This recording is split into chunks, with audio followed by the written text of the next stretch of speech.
Since we're already almost in April, people need things to watch right now, and the next big release is however long away. Today I'm going to give you guys my top 10 favorite movies of 2020 so far. What is up, flick fans? Welcome back to my channel. Today we are doing, like I said, my top 10 movies of the year so far, and you may be saying to yourself, and I don't blame you, Austin, we're just 3 months into the year. But if you look at the schedule and what's coming out over the next couple of weeks, nothing of note. I mean, a couple of things on Netflix, some streaming platforms on demand, but obviously there are no movies in theaters. We have Trolls World Tour on April 10th, but that's even a couple of weeks away. So I figured this was the perfect time to wrap up our thoughts on this crazy, unconventional first 3 month span of 2020, and the majority of the movies in my top 10 are either available to own right now, available to rent now, or available to rent soon. So any of these movies you can hopefully watch over the next couple of weeks, and as always, if you like these special one-off videos, be sure to smash that thumbs up button.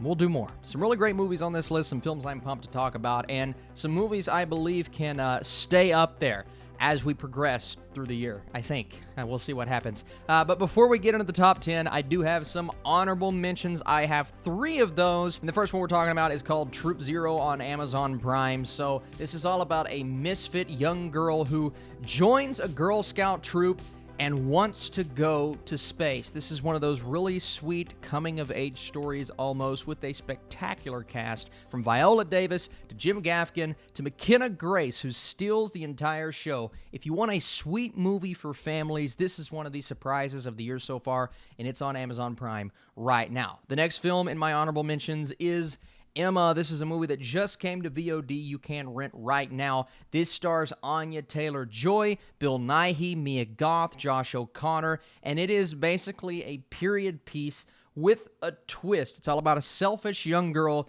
who meddles in the love lives of her friends. It somewhat reminds me of The Favorite recently. It doesn't quite hit those high notes. It has this quirky nature to it where it's a period piece, but they almost act like we act now around each other, with the accents and the proper placement of things that belong in that time period. So Emma is a really good movie. I don't quite love it like I wanted to with the talent, but it's still a great showcase for Anya Taylor-Joy, and a great showcase for Margot Robbie is Birds of Prey and the Fantabulous Emancipation of One Harley Quinn, or Harley Quinn Birds of Prey. Now, as you guys know, this one stars Margot Robbie, Ewan McGregor, Mary Elizabeth Winstead, and it's all about Harley Quinn forming the Birds of Prey. Sort of. It's more a Harley Quinn film with the Birds of Prey in the background. But I really like a lot about this movie. I love the violence. I love the action. You can tell that they got the director of John Wick to come in and help them in that department, because it's great. What I took issue with a bit was the story and how I didn't care as much about the characters around Harley Quinn. But if you want to showcase for Harley Quinn what she can do, and a Deadpool-esque story, not hitting those specific high notes, Birds of Prey was really fun. It's not my favorite DC movie, obviously, but it's one I believe belongs in what are some of the more entertaining movies of the year. Definitely entertaining. Now, getting into my top 10 of the year so far, the first is The Gentleman. The Gentleman is basically Guy Ritchie back to form. What we know and love from Guy Ritchie, bringing his style with the cast that is absolutely killer. You have Matthew McConaughey, Colin Farrell, Charlie Hunnam stealing the show. Such a good performance, maybe the best I've ever seen. But when word gets out that American expat Mickey Pearson has built a highly profitable marijuana empire in London, things go awry, criminals go insane, and people set out to steal his domain underneath him. And if you're a Guy Ritchie fan, you're going to love this movie. I wanted a tighter structure. I also wanted elements that I have maybe not seen before in a Guy Ritchie film. He mixes all of the things that we love, but because of that, it almost feels a bit repetitive. Regardless, you have great performances and entertaining time. Nothing that quite reaches those heights that we've seen before from him as a director, but The Gentleman is really solid. Next up, big time Adolescence. This is a movie that I cannot believe is in my top 10 of the year so far, because our stars here are Griffin Gluck and Pete Davidson. And I have nothing against Pete Davidson. I just didn't take him seriously as an actor until I saw him in this role. Now I see him in Suicide Squad, and I'm like, oh, all right, I'm actually kind of excited. This film is directed by Jason Orley, and it's all about a 16-year-old virgin with a growth hormone deficiency who slowly gets corrupted by his hero. Now, his hero in Pete Davidson's character, he's not the best role model. He's not the guy you should be looking up to, yet he is the guy that Gluck's character is looking up to. And the character of Mo is just a good kid. He's a kid that shouldn't buy into the corruption. He's a kid that should stay on his own path and tries to, but it's really hard when you have someone influencing you in the wrong direction, and that's what Davidson's character was doing. Really good story. Wanted a bit more from the ending, and it is a movie we've seen before, but it was handled in a solid way. Next up, this movie is on demand right now. So all three movies we've talked about, you can watch, or you will be able to watch, because The Gentleman is coming on demand, I believe, Tuesday. So VFW is available for you all, and it's all about a night for a bunch of veterans at their VFW that turns into an all-out battle for survival when a desperate teen runs into their bar with stolen drugs, and you have this other faction, this group of people coming after the teen, coming after the drugs, and it turns into all-out war. You see the title character played by Stephen Lang, you have Martin Kove, you have David Patrick Kelly, and a lot of actors, when you see their face, you're like, oh, these guys, they've been there, they've done it before. They look rugged. They look like they would win in a fight, even though they're a tad bit older, a lot older than everyone they're going up against. It's directed by Joe Begos. It is as violent and rugged and throwback retro 80s style as you would want in a movie like this. It pulls no punches. It is as gruesome as John Wick at times, and the action is killer, man. It didn't go deep into the story, and some of the supporting cast, not our main players, but some of the supporting cast, they just weren't that good. So it is one of those movies that you have to kind of look past certain things, but if you can buy into this and have fun with it, my goodness, VFW is absolutely one of the most fun times I've had all year.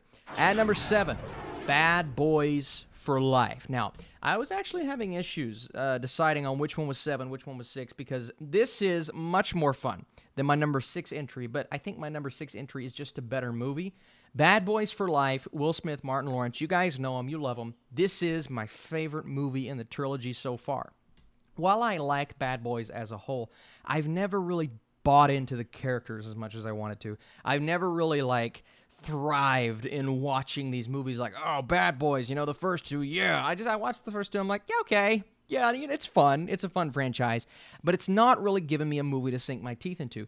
This film does that. And these directors, they capture the style of what Michael Bay gave us in the first two films, but they actually bring some elements that I think make this a better movie and make it more fun, and finally turn Mike, played by Will Smith, and Marcus, played by Martin Lawrence, into real human beings. For the first time in this entire trilogy, I can look at these characters and say, yeah, they feel like real people, even though, exaggerated situations, this and that, but this is fun. This is rejuvenating the franchise, the IP of Bad Boys, and that's exactly what you want from a movie like this, especially the third movie.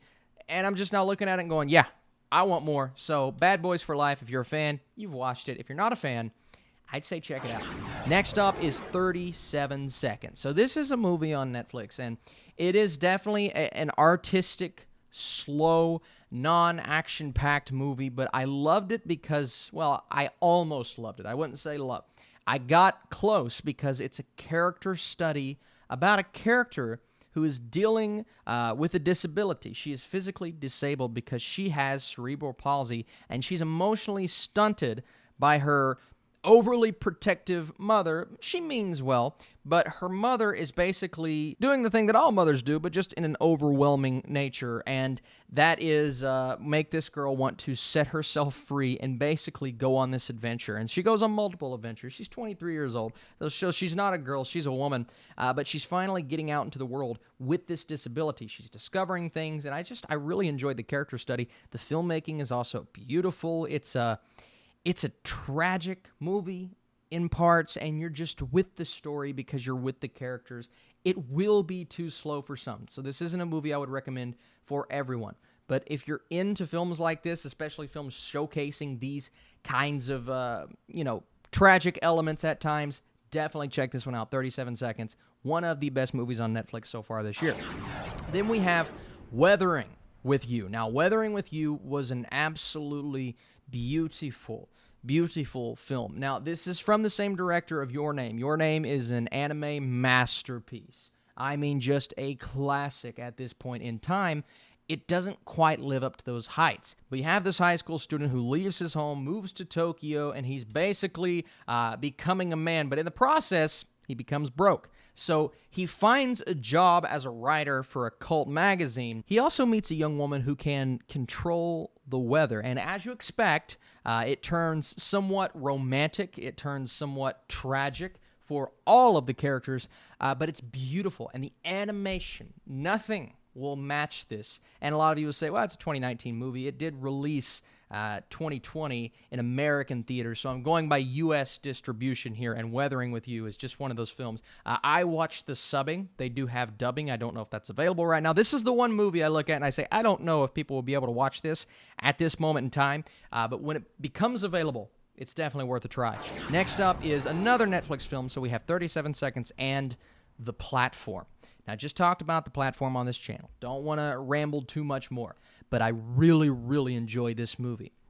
I actually think I love this movie for what it was and for what it did. And I said it was, Snowpiercer rotated. It's basically a struggle for class, except it's a bit more random than that. You have these characters appearing on different levels, and the higher up you are, the more access, not the more food, the more access to food you have. So as you eat the food, it slowly goes from level to level on this platform. So those on the lower levels, well, they have a lot less food, if any. So the struggle is real, and the horror comes from that.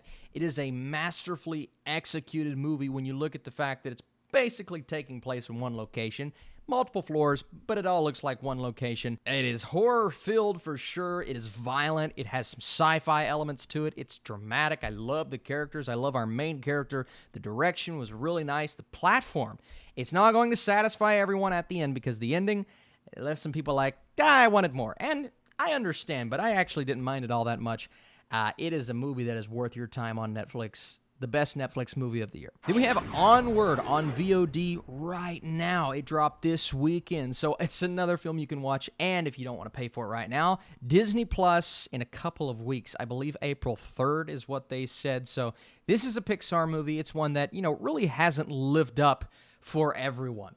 But for me, someone going in with moderately low expectations compared to what I normally have for a Pixar film, I was like, I didn't really like the trailer all that much, but Pixar, they underwhelm with their trailers. This is a beautiful, brotherly story all about two guys who just want to see their father, not for the first time, but for the first time in a long time. They perform this magic spell, and they get half of their dad. So they're on a quest to try to get the other half, the rest of him, before time runs out because they only get 24 hours to see their father. So that's what this movie is. It's a quest. It's a journey. It's entertaining. It is as heartfelt as you expect it to be. And what I loved about the movie, the best part, before I move on, is the fact that the ending surprised. It not only surprised, but it paid off on everything you wanted. Some movies in 2020 haven't given us the best endings. And I always say, it's all about the journey, right? Well, this time, you have a fun journey, but an ending even better than that. So Onward definitely wasn't perfect. It's definitely more for kids than I wanted it to be. It's not the best Pixar movie, for sure. But I enjoyed it, and it's one of my favorite movies of the year so far. As is The Way Back, another film. I believe they said this is going to be on demand Tuesday. So you'll be able to watch this in the comfort of your own homes. And my goodness, it's worth every second.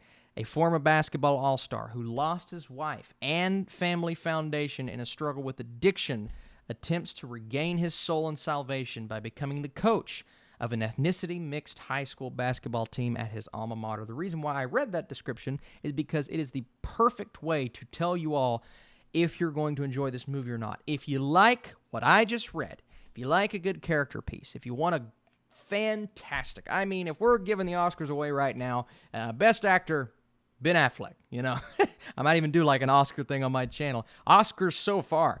Best actor, Ben Affleck, in my opinion. His performance is outstanding. And Gavin O'Connor, one of the most underrated guys in Hollywood. I've loved his movies. Warrior. I was a big fan of The Accountant. I know everyone wasn't, but this is a great sports film. And it's going to go down as one of the more emotional sports films of our time. It feels like, funny enough, Casey Affleck's Manchester by the Sea, but in basketball movie form. You have all of the basketball tropes, and because of that, the movie just kind of goes in the direction that maybe you expect it to go, and I didn't get everything I wanted from the ending, but I do have to see it again. We'll see it again when it comes on VOD, and it is a movie that is just captivating in the best way. There's craft from the direction. There's great acting. I mean, it's everything you want in a movie like this, and follows the formula. Yes, it's a little bit by the numbers, but I didn't care. I loved it. And number one, of course, it's Blumhouse. Number one is Fantasy Island. What an incredible movie that showcased all of the talents of the cast, the crew, the fact that it was so... I can't even sell this. I can't even sell... I was trying to get through it, and I was going to go for like 30 more seconds. Nah, it's The Invisible Man. It's not Fantasy Island. It is The Invisible Man. This movie was so much fun. I can't believe it is my number one movie of the year so far. Elizabeth Moss, Oscars again. Her performance at this point in the year may be the best in that category. She is fantastic. She may be the best of the year so far. I mean, and you have a great supporting cast. Aldous Hodge is awesome. Storm Reed is great in her small role. Oliver Jackson Cohen, not a lot of screen time. Because, you know, he's invisible the whole movie. They actually did the John Cena thing. But there are so many things to love within the craft of what Leigh Whannell brought us. And that's why I enjoyed this movie so much. You see, we don't get horror movies like this often. We don't get horror movies that take their time, give you intense tension-building build-ups, don't put any craft in the filmmaking. I mean, the camera movement alone tells me, oh, this is not your standard studio horror film. And the fact that this movie was only made for $7 million, that's ridiculous. I mean, in the best way possible. That is ridiculous.